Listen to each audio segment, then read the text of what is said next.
Sa loob ng 47 taong pagsama namin, lagi na lang siya. Para medyo maiba naman ng konti, naisip ko, ako naman ngayon. Kung tayo ay matanda na, sana'y di tayo magbago. Kailanman, nasaan may ito ang pangarap ko. Makuha mo pa kaya ako'y hagkan at yakapin, hanggang sa pagtanda natin. Nagtatanong lang sa'yo, ako pa kaya'y ibigin mo?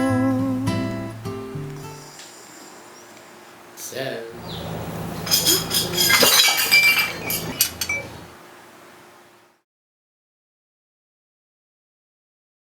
Okay na yun, special breakfast yan.